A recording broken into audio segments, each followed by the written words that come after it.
Ouais, ouais, il n'y a pas de souci, il n'y a pas de souci. Merci, merci, merci.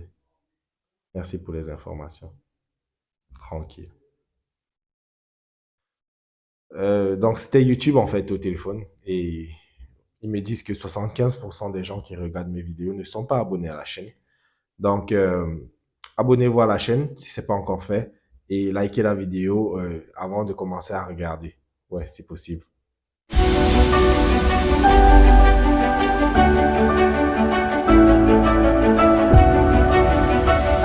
Mais Ramos, c'est comment il y a une rancune.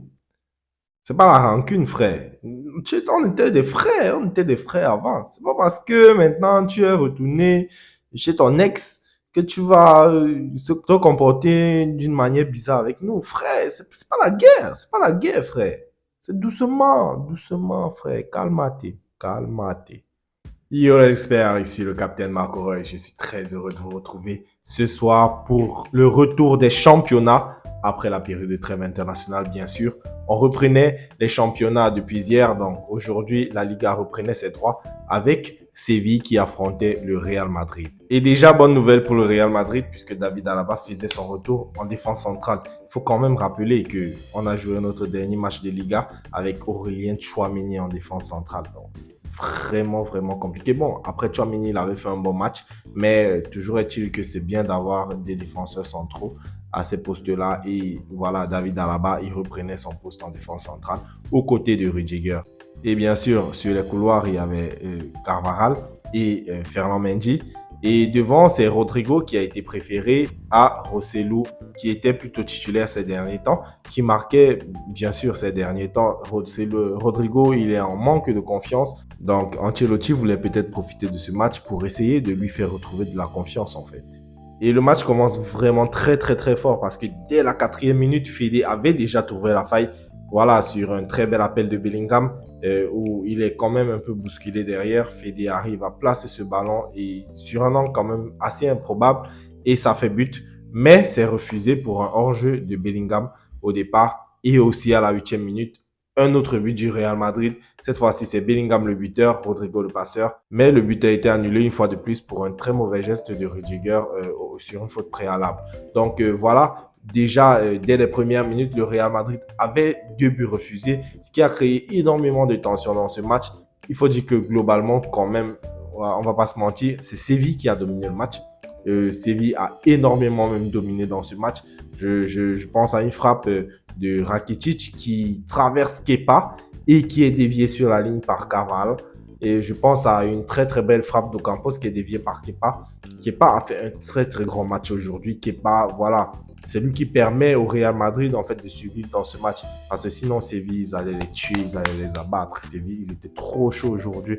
Et voilà, le Real Madrid, c'était à peine s'ils arrivaient à sortir la tête de l'eau quand même. Le Real, en termes d'intensité aujourd'hui, c'était pas trop ça. On avait du mal à trouver Chouameni, Fede et qu'on sort dans les duels. Voilà, tu sentais qu'ils étaient un peu dépassés. Séville, de leur côté, voilà, tu sens qu'ils sont habitués à ce genre de rythme et tout. Bon, on se souvient du match qu'ils ont joué contre le Barça, très très bon match aussi. Bon, après ils ont perdu sur un CSC de Sergio Ramos, c'est la vie. Mais franchement, Séville, ils ont franchement dominé le Real Madrid aujourd'hui, quand même. Après, quand tu regardes les stats, il y a quand même 17 occasions pour Séville, 14 pour le Real Madrid. Mais tu vas te dire que c'est équilibré en fait. Mais en fait, c'est pas ça. Parce que les occasions de Séville, tu sentais qu'elles étaient vraiment dangereuses. Elles étaient vraiment très très dangereuses. Et bon, à force d'insister, ils vont trouver la faille sur un très bon centre qui venait de la gauche. Le ballon traverse une première ligne de joueurs dans Rudiger et sur la deuxième ligne, il y a El Nessiri et David Alaba qui vont au duel et c'est Alaba qui finit par tromper Kepa qui ne peut rien faire sur cette action. Voilà, le ballon arrive sur lui, mais voilà, il est surpris. Le ballon, en fait, le centre venait en force et ça prend Alaba au ventre. Et puis voilà, ça fait un but à 0 pour Séville. C'est la 74e minute. Mais le Real Madrid ne va pas en rester là parce que dès la 78e minute, Dani Carvajal revient au score sur une tête rageante. C'est bizarre parce que je pense à Carvajal qui tête encore le ballon et voilà, là, je me dis, c'est vraiment pas le plus grand sur le terrain, Carvajal. Donc, il surgit au premier poteau pour récupérer ce ballon. Voilà, chapeau quand même, chapeau. Donc, très beau but de Dani Carvajal aujourd'hui. et ça fait un but partout pour les deux équipes. Et on va en rester là. Donc voilà le Real Madrid qui s'en sort quand même bien avec un bon nul aujourd'hui. Moi, je vais dire que c'est un bon nul pour Real Madrid. C'est un bon point de prix parce que le match d'aujourd'hui, franchement, il était très, très, très difficile. Donc voilà, s'en sortir aujourd'hui avec un point, c'est une très bonne opération pour le Real Madrid. Donc le Real qui reste tout de même leader de la Liga. Voilà, ils ont quand même quelques points d'avance, 3 points sur Giron et 4 points sur le Barça. Bon, avec un match en plus, les autres équipes jouent demain. Donc demain, on se retrouve pour le match du Barça.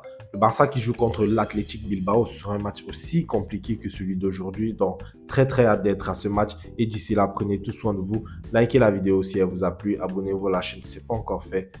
Et tchuss.